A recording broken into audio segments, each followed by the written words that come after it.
Morning. So it's now Wednesday. Obviously yesterday we did all the rubbing down, collected the kitchen, rub it down. This morning we're going to tack cloth them all off, make sure they're dust free and prime up the doors. So here I've got, it's a cheap setup, but it's a suction cup on the bottom of the gun.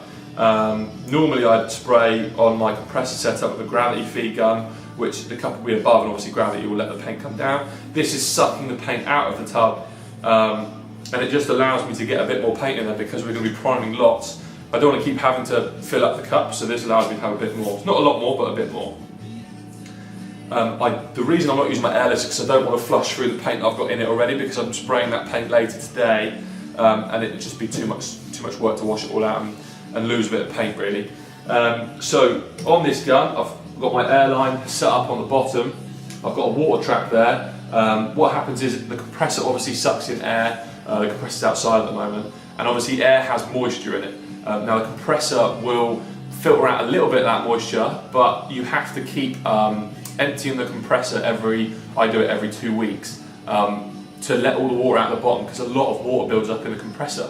And if you have a compressor, you can probably hear it in the bottom if you haven't emptied it. So I would normally try and have a water tap on the compressor to stop it going through the hose, but I don't at the moment because it's broken. So I've got this one on the bottom of my gun. So that stops any water coming through contaminating the paint. Now it wouldn't be such a big deal if I was using water-based paint. I still wouldn't want it because it will splutter, but because we're using acid catalyst paints, they're not waterborne and it will make a big mess. It wouldn't be the end of the world if I'm priming the top coat, and you definitely don't want any water in it. So above the water tap I've got my pressure gauge. Now on the compressor you can set the pressure, but what I tend to do is have the pressure up full whack, and then with this it's got a little dial on the side and I can set what pressure I want to spray at. Okay, so as you can see there's the pressure at the moment. If I pull the trigger, it goes down to just over 2 bar.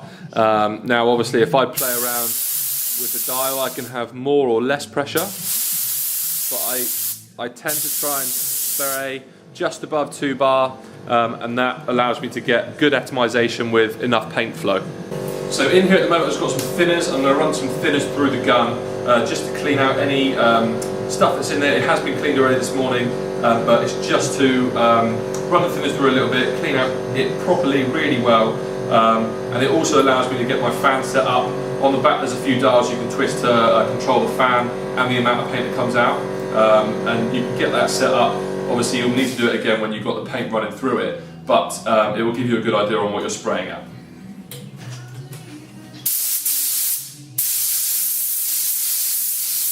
Okay, so the paint I'm using is an acid catalyst paint from a company called Morel's.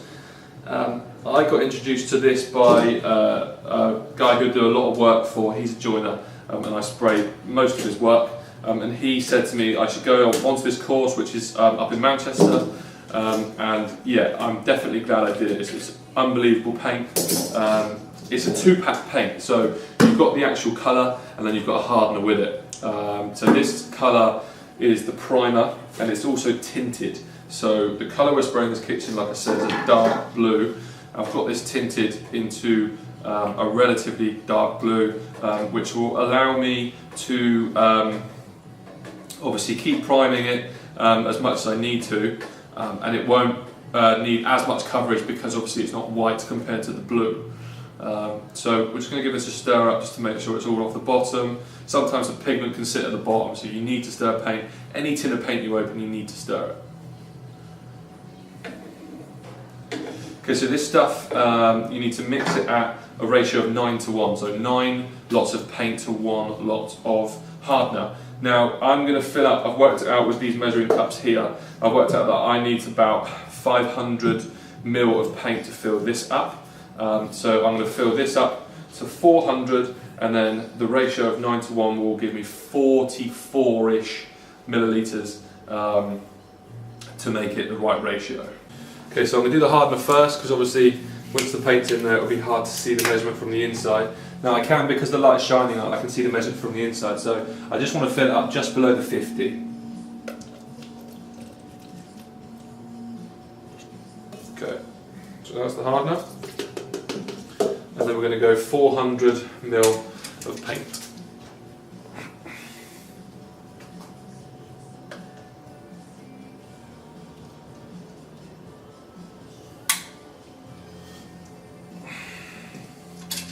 Okay, so we're at 400 mark.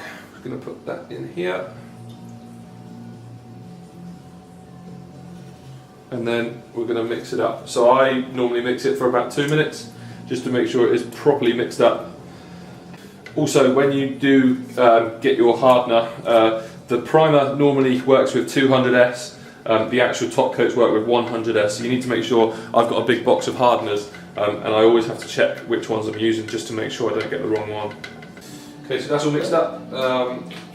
We'll get the gun attached to the top of the pot, and then we can start cleaning off doors and priming. Okay, so these have got a lot of residual dust on them, and it can prove to be very bad to have lots of dust on, obviously, when you're spraying. So what we do is we dust off as much as we can with a normal rag. And I mean, I could in some instances blow it off with a blowgun, but this stuff's sticking, so you can't. So we'll flip it over.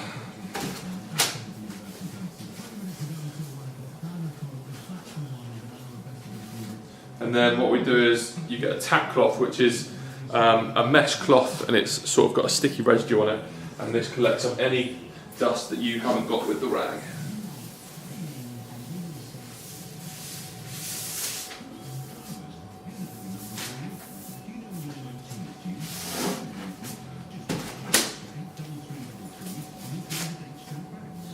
And then what I'll do is, just before I start spraying, I'll give it a little spritz with the air gun, just to make sure there's no dust left in any of these holes. Okay, so what I've got is 2 stations. We've got the dust station there. Obviously, we're not creating that much dust. There's not a lot of dust on the doors. We're just tacking them off. And then we've got the spray station over there. Now, for this first one, I'm not going to put my mask on just so I can talk you through it. I'm going to put the fan on. And what we're going to do is we're going to take the door. We're only spraying one side at a time. So we've got the door. We're going to spray edges and then the top.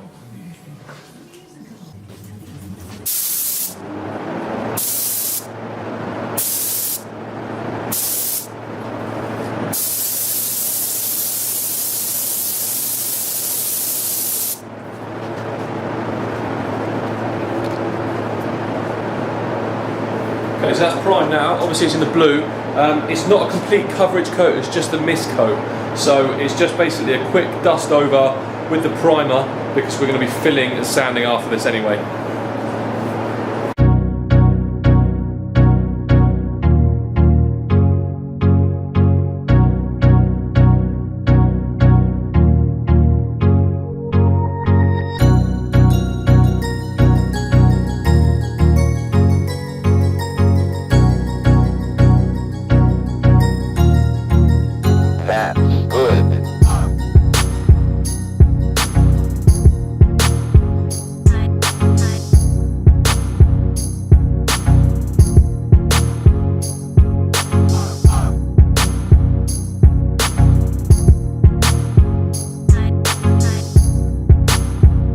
Right, we've almost done priming one side. Just a quick tip for you. So obviously you can see where I've been resting my doors on the bucket. When you get to the drawers, which are normally narrower than the bucket, it's worth putting an old roll of masking tape there, because if you keep putting it on the bucket and you're getting paint on the edges, you're just going to get lines on the back where overload of paint has been. So roll masking tape, keep it off the bucket, and then you spray and you won't get anything on the back. And when you see me spraying, always try and spray your edges first, because I know it's only the first coat, but it's good practice, because you spray the edges and then you put the top coat on, rather than putting the top coat on and then overspray going onto your top coat.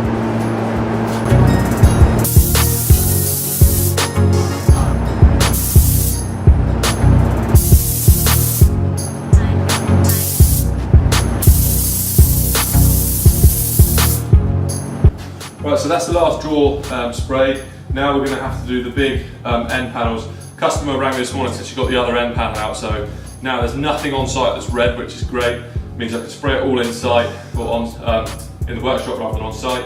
But we're going to have to set up 2 stations for the big red doors because putting it on the bucket won't be too stable. So we'll have to use the sanding bit and the bucket together and just dust off, spray off, and then spray on there.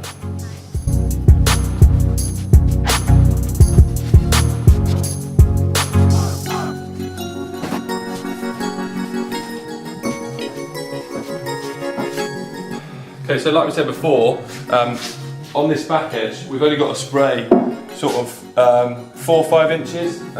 So what we're going to do is dust it all off, spray the bottom, like I mentioned in the previous video, and then spray the rest of the top.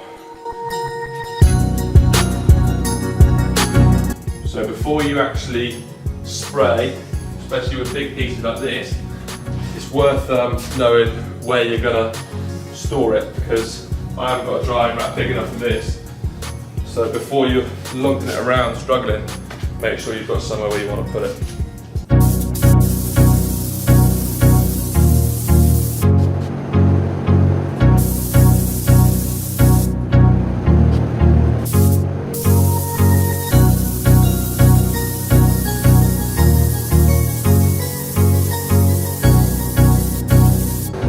Okay, so if you saw it spluttering at the start, it's because in here, because it's suction, you've got a straw that runs down. The straw angles off so it can reach the corner when you're twisting down. Now what happened was this was twisted around the other way, so the straw's up pointing at the back. When you're down, the straw's out of the paint, so it's spluttering. Also gives you a good indication if you're running out of paint, it will start to splutter. Right, we've done all the one side, and now we need to do the other side, so we're basically halfway priming. As you can see, scratch test with the fingers, although it's needed marked, it's not actually coming off, which is perfect. Now the customer's worried about a chipping, but that ain't a chipping, and that is 15 minutes later. So the reason we haven't sprayed down here is because that's going down the side of a carcass, so we don't need to. There's no point wasting paint. So what we're going to do is do the other sides of all the doors. Okay, so what I'm doing is trying to keep it as repetitive as possible. So instead of keep going back and forth, I've got a ladder set up now, so I can spray 4 doors at once. So spray, put them back, more, spray, and I'm just doing it in a much more simple process.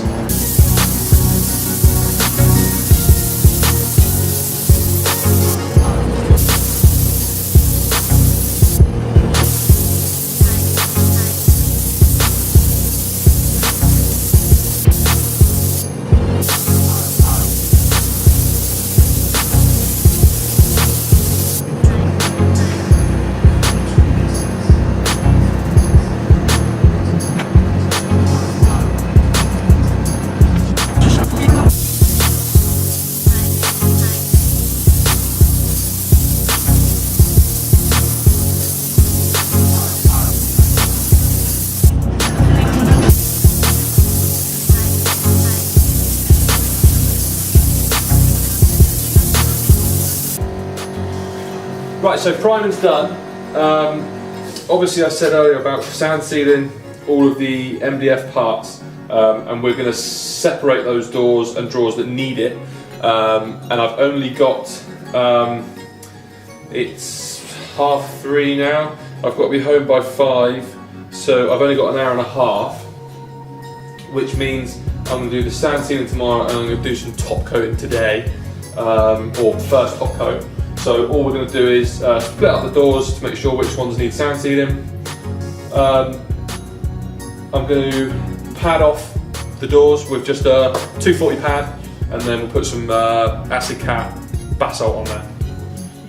Okay, so we've got the doors here. We're going to quickly pad them off. The way I do it is if I'm lying doors flat on the back, you always do the backs first and then the front second, because the backs are always going to be closed inside. If you make any knocks on the back when you put them in the drying rack, it's not that much of a big deal, but if it's on the front, then obviously you're going to see them all the time.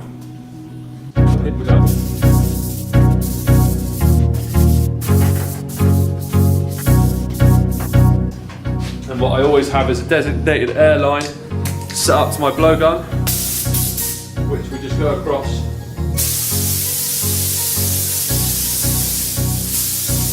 There. That's good.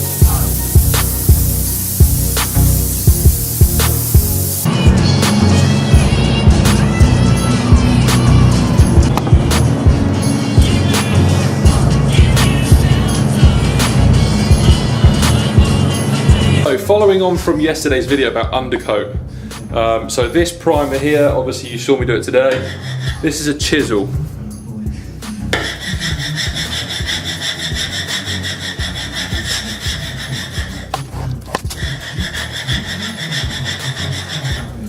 Now, customers always say, well, what if it chips off? That gives you an idea of what it's like. Right, it's coming towards the end of the day.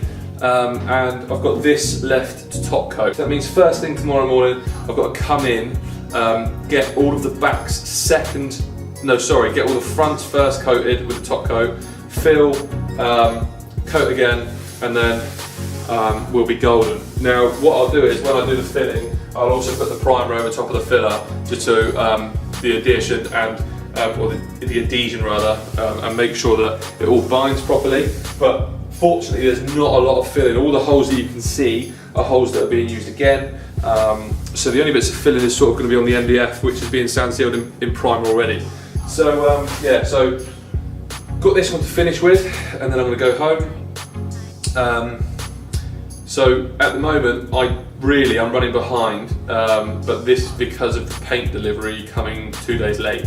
I ordered it on Friday, should have been here Monday.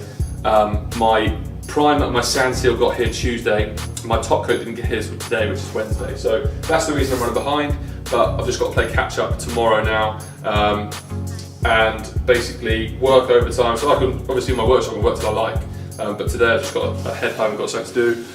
So tomorrow will be a long day. Tomorrow I'll be coming here early. I've also got a job to do in the middle of the day tomorrow, so that's not going to help either, but it's got to be done.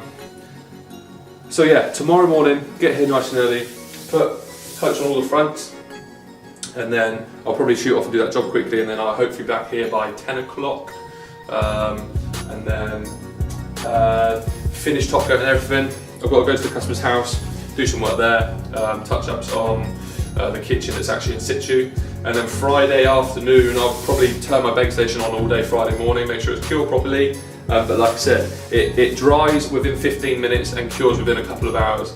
Obviously I'd like to leave it as long as possible to cure, and that's purely just down to paranoia, and I trust the paint, but it's just paranoia for me. So I'm going to spray this and then head home.